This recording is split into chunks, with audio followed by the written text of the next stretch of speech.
I like to do things in threes. Hello, welcome back to the Speaking of Tea podcast.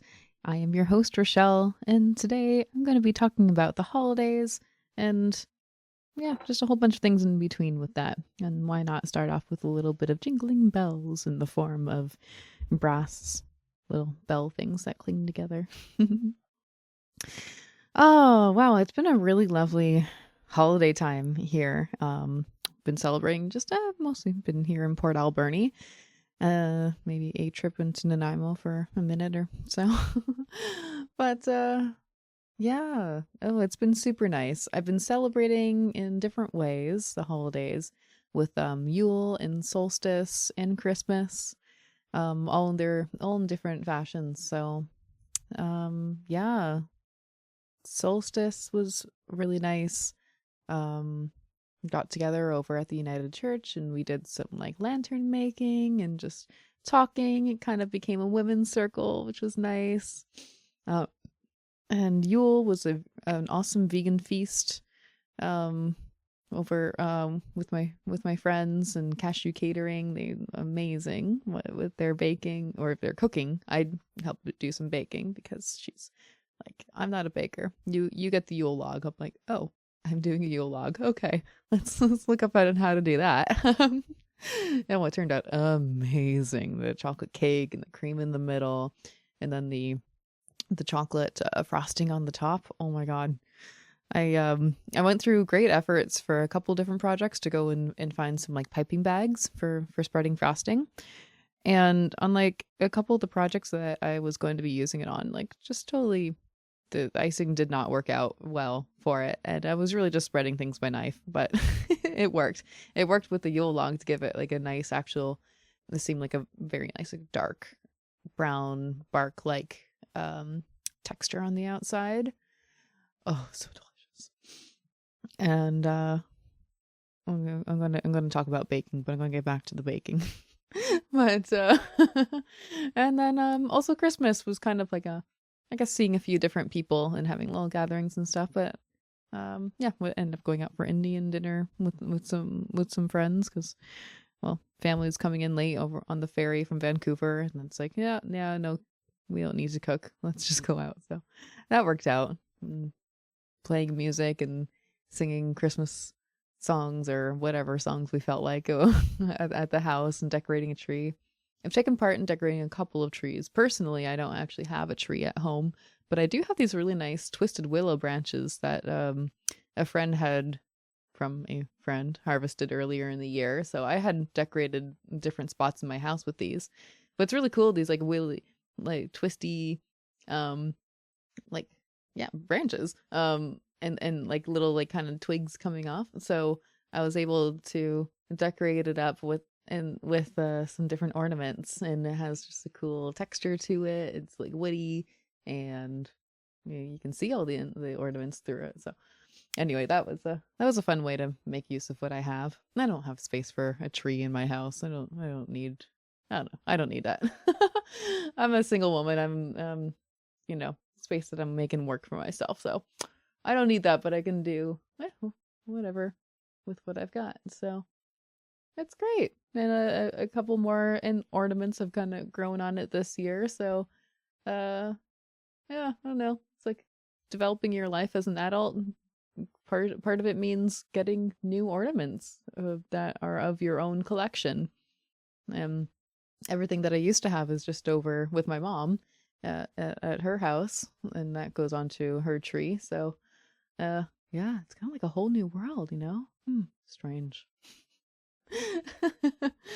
Oh, well, back to the baking. So, I mean, I'm vegan, so I can't just like go out anywhere and buy baked goods. I have to go and do it myself. Luckily, I really enjoy baking, so oh my God, I've just had so much sugar because along with baking, you gotta like eat everything, and I like eating everything, and I'm so not a sugary person. Like I drink a dark tea, and I do not put any sugar into my tea. Like if I'm having something sweet, I'm having a cup of tea with it so that I have that like that heat and that more bitter profile to wash down the baked good so it's not getting stuck in my teeth. I swear I feel the plaque growing every time I take a bite. But so good. I made peanut butter cookies. I did I did like, well, it's a big recipe that made for two of these. I made a sugar cookie tree. I got these cutouts from the dollar store, and it's like 9 different sizes of stars. So then you can so you basically cut it whatever, and then you do 2 of each size, and then you are layering it but like kind of twisting it so that like the star on top of the star below, it's more branch like, right? Like you're twisting it so that it fills in those empty spaces.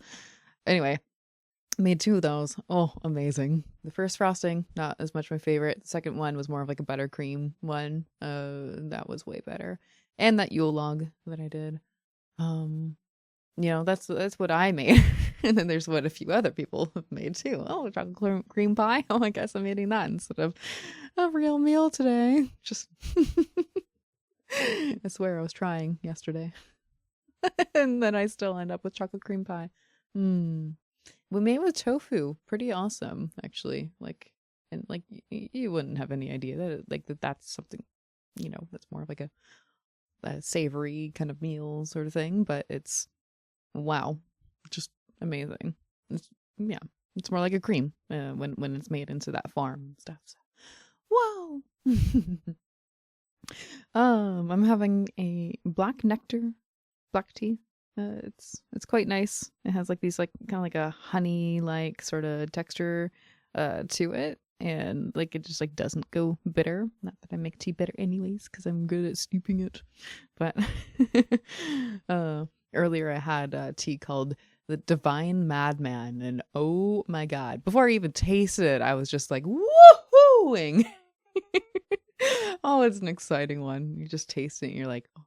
I think when I'm drinking that one, I'm like developing a new language. Because I don't have words coming out of my mouth. It's just like,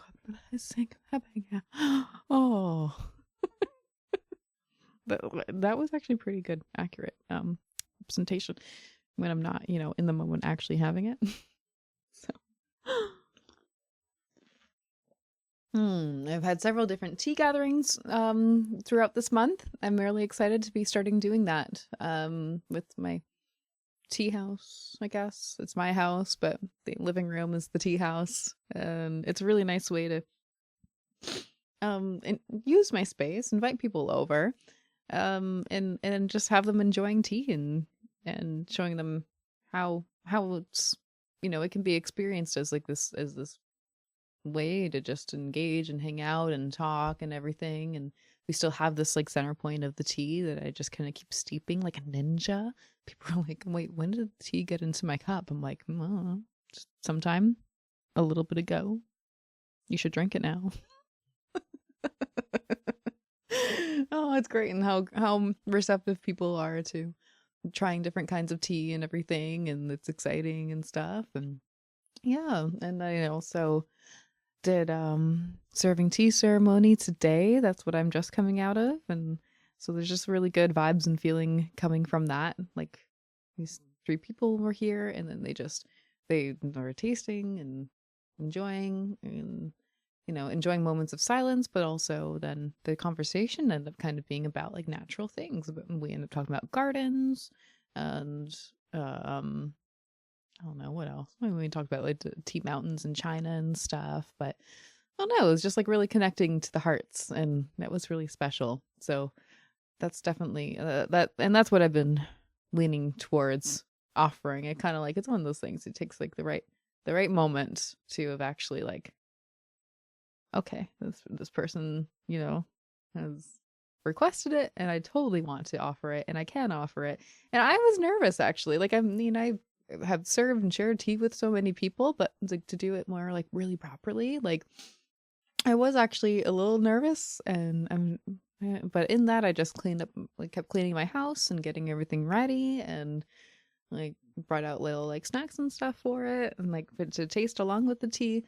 And so like but I still just, I don't know, just stage fright, when you're about to do a new thing for people, and you just don't know. I didn't know. I don't know. I just had some good tea beforehand, and I ate food. That's very good. It's grounding. It's grounding to eat food. If you're nervous, just have something, generally something healthy. Healthy is good. Sugar, like, see, I couldn't go for all my baked goods.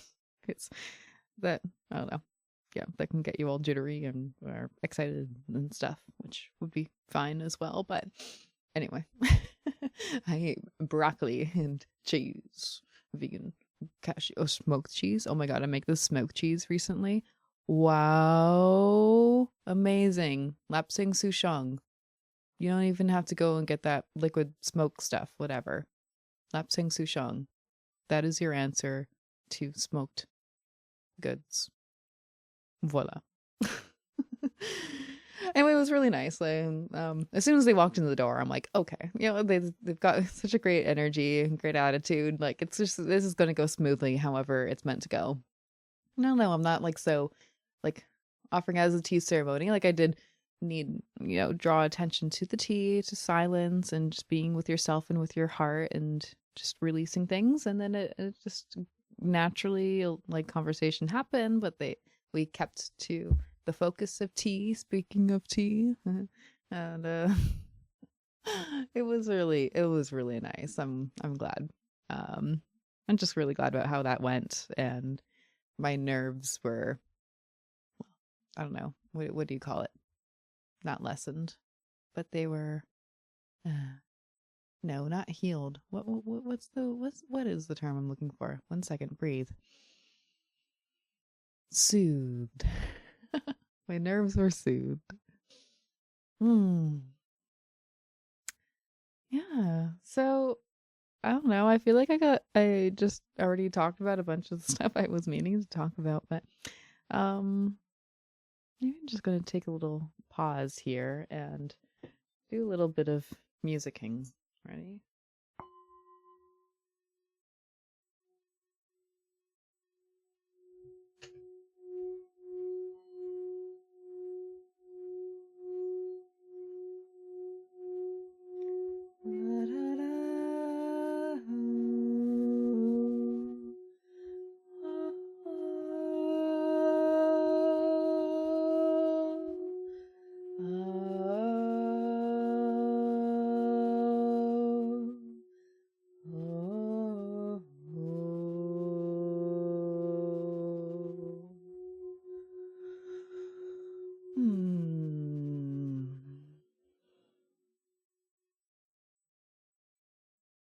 Oh, so good.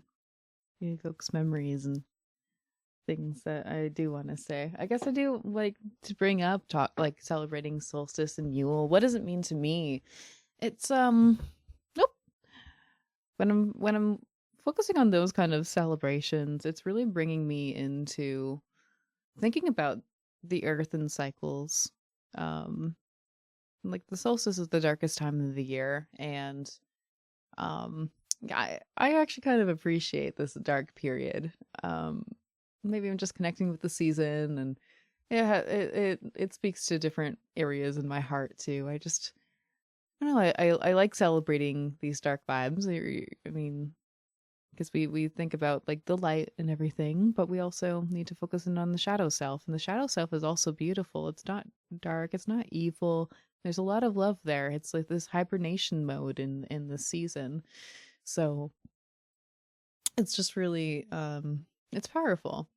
And with these celebrations there is talk about letting go, um and just releasing whatever is like heavy in your heart.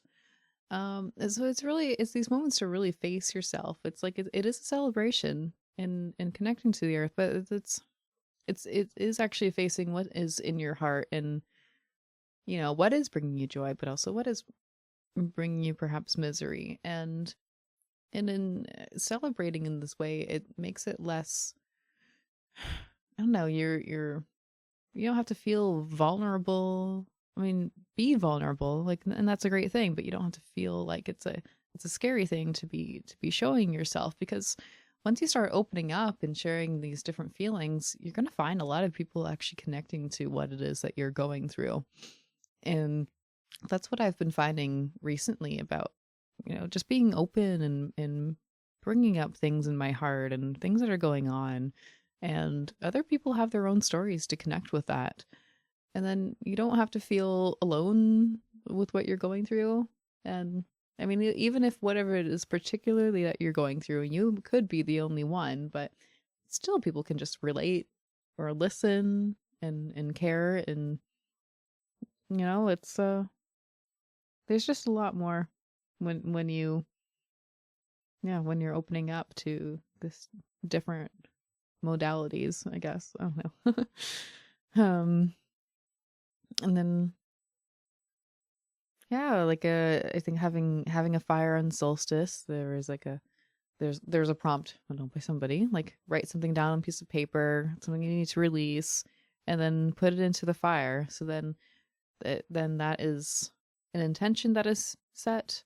It's also with fire breaking down a piece of paper, it's energy that is transforming into something else. So there's also this push for movement. We might be in this stage of sort of like hibernation and change, but more hibernation, but then we are evoking change through these actions and these intentions. So it is a powerful time of transformation. And then we I feel personally when we first are looking at this sort of shadow self and what is what's whatever it is that is hanging on, then we move into focusing on the light. Well, now what do we want to bring in? What do we want to look forward to? I don't know. I have a bit of an issue with, okay, now let's bring back the light. Let's bring back the light. I'm like, oh, it's fine. I like the dark. I like all of these. I don't know, this groove of the season. Yeah, it would be nice to have more daylight, especially when I work weird hours and sometimes don't get up until after around 2 o'clock, and then I have a tea session, and by the time it's all done, it's dark outside at like 4 or 5 o'clock or something. But oh well, it's just kind of the way it goes. That's just the seasons, and it brings out different side of me than what the summertime brings out. So, and since I am in a stage of physical healing, I mean, it doesn't matter to have all these long days, do a bunch outside. I'm better off just getting better anyways. So that's just me. I'm smelling my incense, and what is it? The amber scent. It's quite nice. I've been paying attention to scents a little bit more recently too. I guess it sort of coincides with this book I've been reading, Jitterbug Perfume, which is it's about immortality and it's about perfume makers. Oh, hi, Buzz, are we okay? I hope we're okay. I don't know if somebody listening to this is going to hear that buzz, or if it's just in my headphones. I don't know what's going on here. I might need to pause if this goes on. I'm just going to give it a buzz, buzz, buzz, buzz, buzz, buzz. Hello. Okay, we're good. All right, we're good. Yeah, like, I mean, I got a couple of candles. One was a rose candle. I put that on quite a bit and almost burned through all of it. And I've got like one of those sugar cookie candles and gingerbread cookie candles. Oh, that's where the sugar thing came from, was those candles. No, it's just holiday baked goods. Yeah. And I've got some sage beside me, and Palo Santo. Oh, I started falling in love with Palo Santo scent this summer. That's like, it was kind of my bigger summer, was like my introduction really to Palo Santo, and like, wow, I understand why people have liked it, I guess, for so long. I don't know. It hasn't really been around me until just recently. So yeah. Oh, scents. Scents, they're like, I guess the first word I thought of was cozy. I think that is something. It's been nice too to have them going, and each time I come back home and I smell, I'm like, oh, I'm treating myself so well. Like my house smells good. I'm happy to walk in. And it's not just me covering up dirty dishes and stuff that's going bad. I'm doing okay. And my house smells extra good. So oh yeah, so I just finished. It was a nice little treat for me on Christmas Day. It was a gift that I got to finish a book. Haven't been reading too many novels and stuff lately, but I've been between that and another book. One that's more like legit, like life stuff, and then the novel that is a story. It's kind of nice to have like two different sort of things. I'm like, okay, I want to engage in like this like fantasy world, and then I want to engage in this like real world, be more like in a study mode. The other book I'm reading is Abundant Ever After by Cathy Heller. She just released it and is just amazing, really empowering, and changing my perspective on money and income, and then just my own true self and what I'm desiring and everything. And yeah, it's been a great book. I might speak about it a lot more once it's done, or once what I am manifesting is coming into fruition from reading it. If that makes sense. So anyway, Jitterbug Perfume. It's like it's about immortality. Basically, there's a man who didn't want to die, so he's gone and found a lot of ways to not die. And then he's lived on and on, and then there's this whole thing about the beet, the fruit, or sorry, not fruit, vegetable, the beet, and it is the strongest vegetable in the world. I don't know, I start putting some accent on that. The strongest vegetable is the beet. And then he's like connecting these perfumers together, or her perfume makers, or no, he's not somebody. Anyways, people are just getting beets handed to them at their front doors, and you don't know. I don't want to give things away actually by saying too much, but it was just really interesting to, like, it's sort of like an investigation, I guess, and like what keeps people, you know, what is a meaning for living on? Is it just to live on, or is it to experience a lot of things? Like, and if you can achieve immortality, when will you ever want to stop? Like, do you want to stop? Can you stop? I actually also recently watched Tuck Everlasting, and that's a family that simply never dies, at all. And so it's a little different from this. I'm pretty sure these guys have ways. This character has a way to die. Actually, if he wanted to, he can let go. Like it's like a daily practice. So what he does to keep himself going. But I don't know.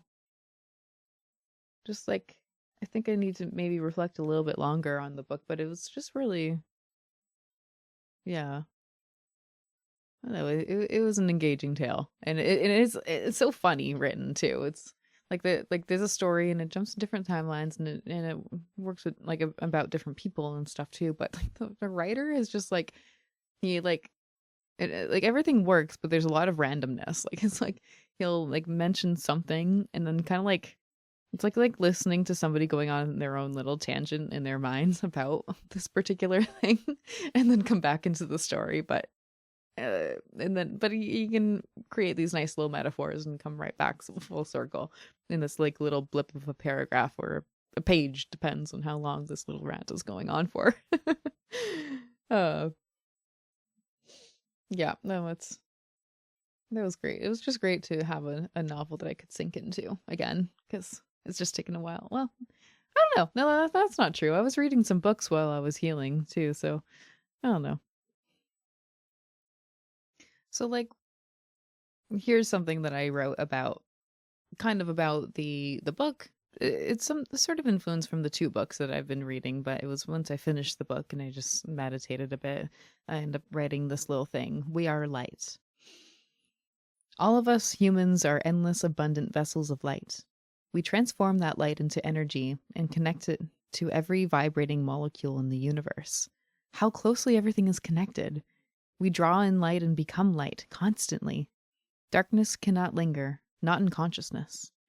It may take me time to really see and feel this endless capacity for light, but as a being, I know.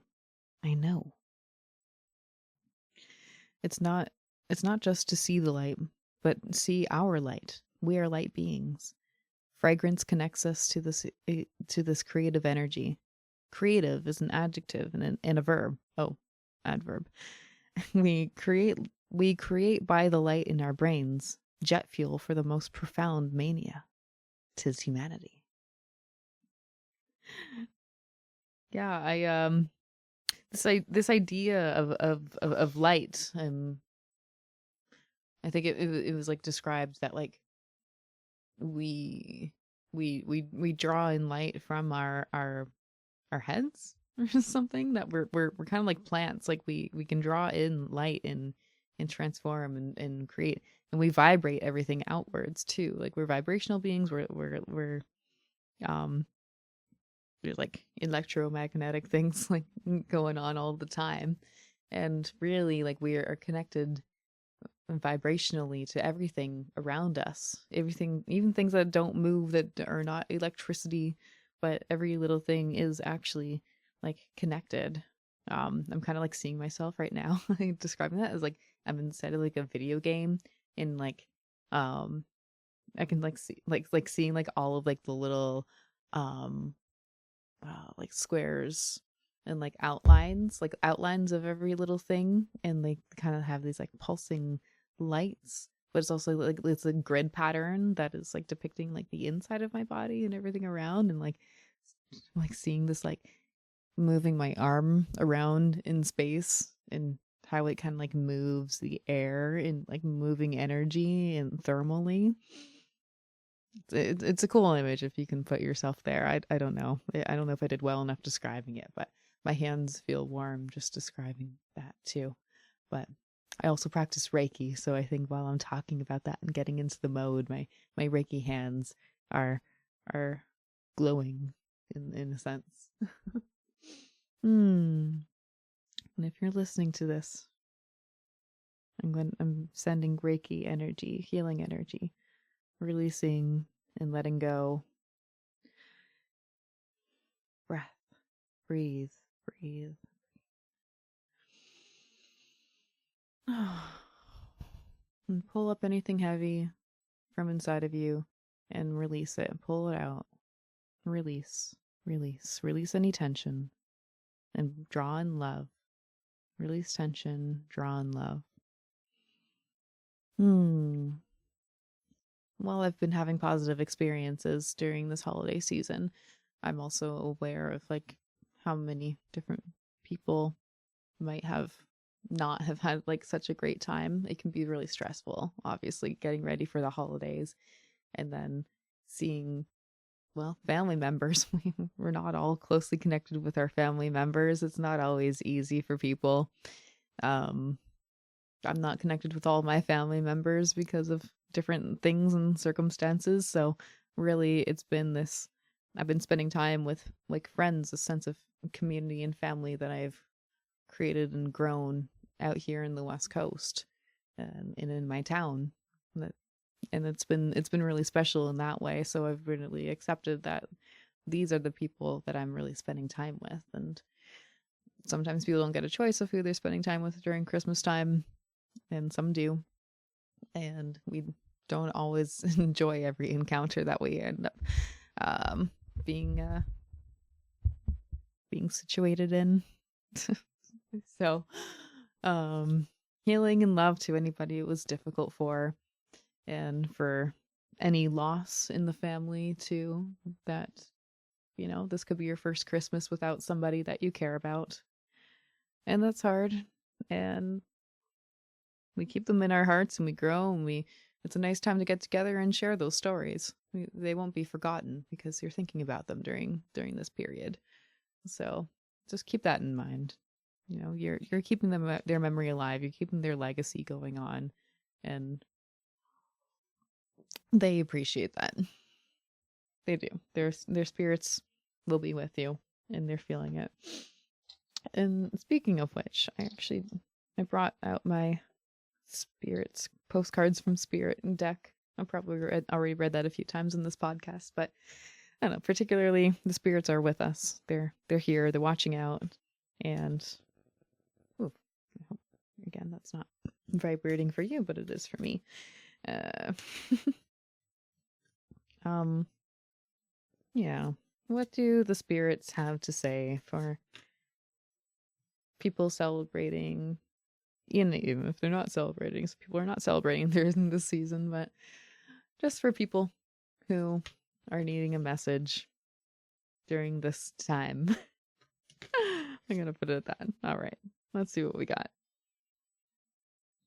Dear you, uncertainty is the new normal for the whole world. Things are changing at a rapid pace, and the old ways we once trusted are no longer reliable. But leaving the familiar behind can be a good thing.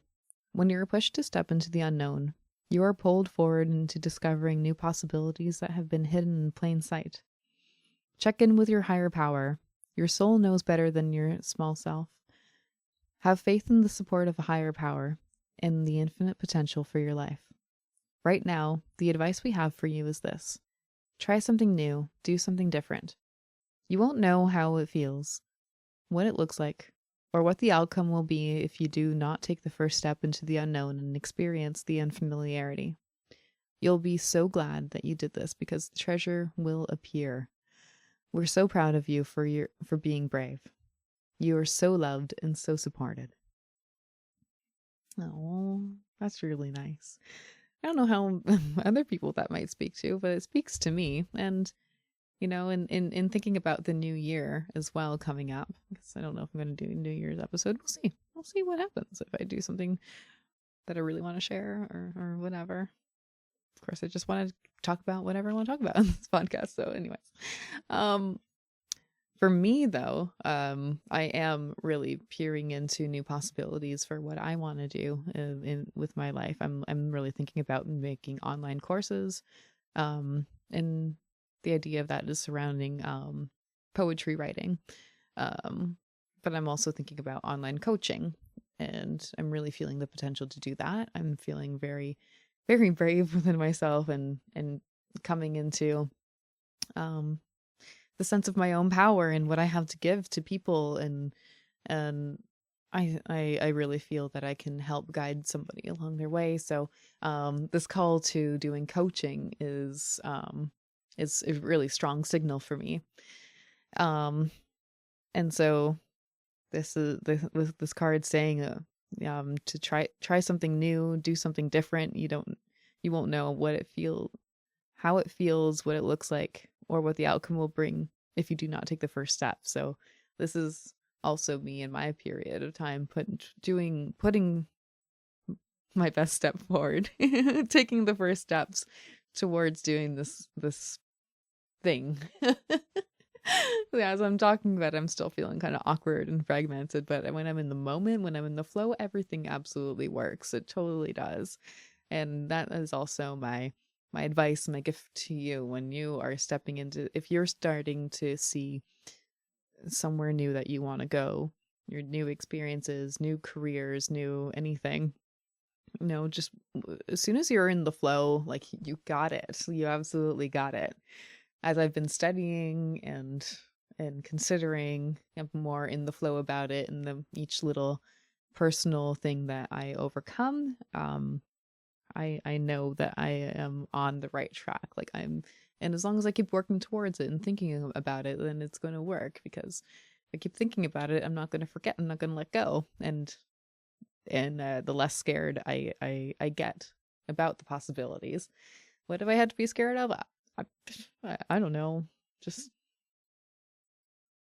I know less and less, but there's some fears about money and income, and there's fears about judgment, and then there's fears about, are people really going to get out of it what I think what I think I could give to it, and I guess I have fears about what negative outcomes there could be. But then if I move past that and think about the positive outcomes and what's really going to come, it's infinite. It can be infinite, and it can just be really life changing. That's really that's where I want to go. So I hope any of you that are looking towards something special and new in the new year, if there's I highly encourage you, at least if it's not even meant to happen in 2025, at least start taking steps towards considering it and to make it happen, because that's really what's going to make the change in your life. You have to just start working towards it. You have to you can't just be stagnant. You know, like we are energetic beings, back to the vibrations and the light. We are such energetic beings that you can't stay stagnant. You, because if you stay stagnant, things are just going to change around you. And if you don't keep up with things changing around you, then you are, yeah, like it's just not going to work. You're going to have to kind of keep up and follow the pace, but you don't have to follow the pace. Don't be a sheep. Don't just, you know, do what everyone else is doing, but figure out what's best for yourself. You are meant to be a totally creative, unique individual. So yeah, I'm personally feeling this call for change, and anybody who's needing to hear this and start considering their own lives, you got to do it. You just got to take the step forward and yeah, give it your best go. I figured out the best way for me to have a cup of tea while I'm doing like podcast recording is to actually just steep a big mug of tea, and then it's it is getting colder now that I'm like past like the middle of it, but the problem is, if you've heard me talk about it in a previous episode, the problem is I'm sitting here talking and then I'm not sipping because I don't want to take pauses and stuff. So but this is kind of working out best, because otherwise, I mean, I guess it's also worked, but in conversation that I'm like steeping, doing my re-steeps with the gong fu, but then even still I kind of take my breaks. So this is working out for me. Anyways, I got this thing from my work party, staff party, and it's called Self-Care Truth or Dare. It's terrifying. I'm kidding. I brought it out yesterday during my tea party gathering, and I'm like, okay, this is a really scary one, Self-Care Truth or Dare. And they're like, that sounds nice. I'm like, yeah, it is pretty nice. And he's like, well, what's scary? So I pull one and read it, and he's like, I'm gonna go for a smoke. See, it is scary. Self-care, doing something good for yourself, being honest with yourself, looking in the mirror, that can be scary. Anyway, I'm gonna pull one, and I'm just gonna read both sides. So, truth. Describe your perfect day. Ooh, what's a perfect day for me? Ooh, um, wake up, have, hey, microphone, no. Wake up, have some really good tea session for like 2 hours. Oh wait, no, there's another way though. There's another way. Get up, have like a little breakfast, and then I get all my tea materials together and I go out for a hike in the woods, and I go into the woods, find a special little spot, or by the river, by a nice tree, and then I do my steeping there. And while I'm there, I also do some reading and writing, get really in tune with the trees and everything. Yeah. And then I go home and I have like a nice lunch. Maybe I go out for lunch. I treat myself to lunch. Where? I don't know. Whatever I'm feeling that day. The perfect day can change. And then at some point I get together with some friends, have some great laughs and conversation, and I'm gonna throw in some exercise into there. Well, I did. I went for the hike already, so I did some exercise, and but maybe I do a little bit more. Maybe like yoga, like do some like physical healing if there's something going on, and then also spiritual healing, which was the woods also. Keep going. All right, I guess I accomplished a lot in the woods already. I get together with some good friends, and then if the mood is right, then maybe go out for a couple of drinks and also smoke a joint because that's a good time. And yeah, I don't know. I mean, the perfect day depends on where I am, man. Like, if I'm gonna go for a big walk or am I gonna hang out at the beach all day? Like, depends if I'm around a beach. Um, Perfect day can change, but there you go. There's a few ideas. Oh, then I would also do some recording. Oh, and I make some music, and I write a good poem, and and I eat some like really good vegan cheese because and really good food makes a good day. That's for sure. All right, the other side is the dare side. All right, today, focus on being mindful. Think about each individual task and be fully present in your actions. Ooh, can you do that? Are you able to do that? That's a dare. Like it can, it can take a lot to actually do like or be mindful about every little thing and what you're going to do, every action you take. Like that's yeah, that's some work. Well, and honestly, when I was healing from my foot being broken, I was really deeper in that state of mindfulness because I had to think about every move that I made, shifting my position on the couch so that it would be more comfortable, whether or not I wanted to take some Tylenol for the pain or just work through it. Um, every moment I wanted to stand up, I had to be careful, develop like a rhythm about like turning myself around and then carefully grabbing my crutches, pushing myself up, and then it's just every movement, man. Like it was really something. It was mindfulness.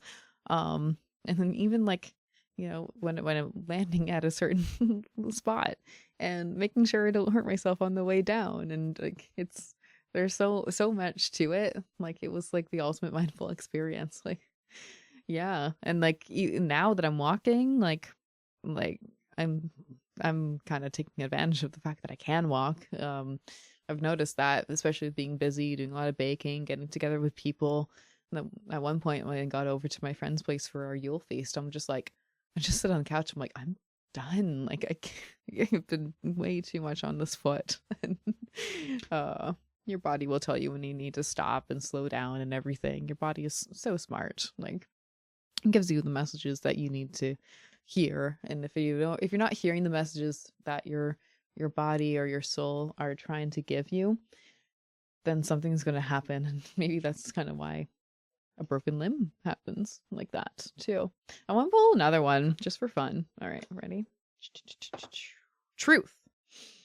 On a scale of 1 to 5, 1 equals not at all, 5 equals extremely. How stressed do you feel? Do you have ways to relieve your stress? You know what? Like I'm good. Right now, honestly, I would say I'm at a 1 and possibly like a 1.5.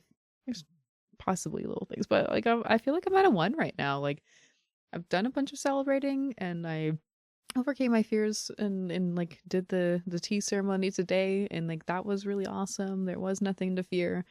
And it just turned out really great. They were super receptive and had fun.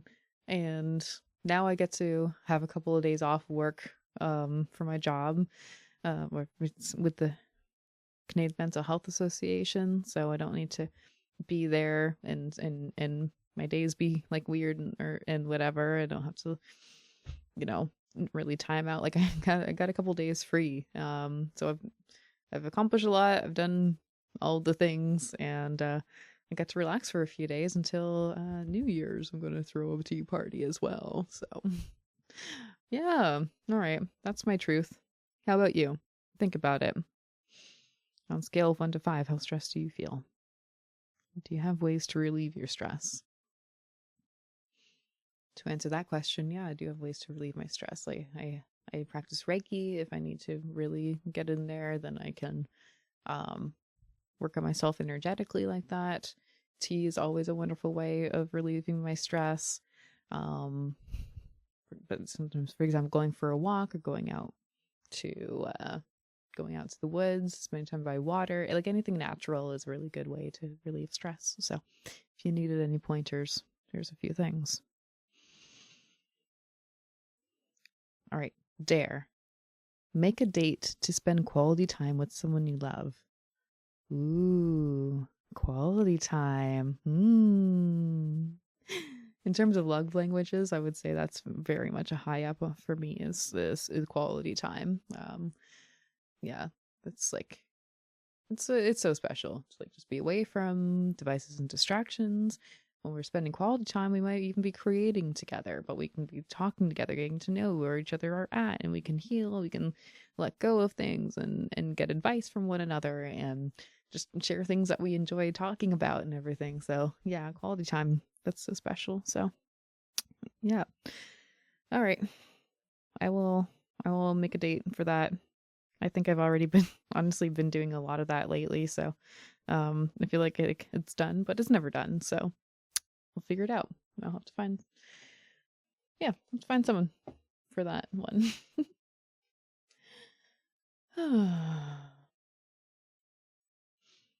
Well, I feel like I've been rambling on for just long enough, and so I'm going to close up this podcast today.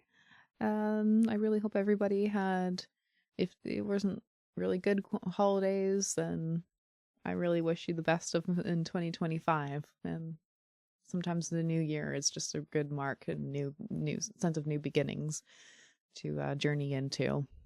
Um, yeah, keep connecting with nature, even if it's cold out, even if it's um like not really temperate, or if it's rainy or snowy, just find a way to get out there. There's always a way. There's always a period when the raining or the snowing slows down and you can just be outside for a little bit. Don't be afraid of the cold. I'm also telling myself that because I just sometimes think too hard about it. But once I'm out there, it's just refreshing. So clear your head and just keep just keep on going, keep being awesome, and keep being yourself. Do not let anyone stop you from being yourself and being proud of who you are. Unless there are actual changes you need to make, then focus on what those changes are supposed to be. But you know in your heart what's best. So, cheers.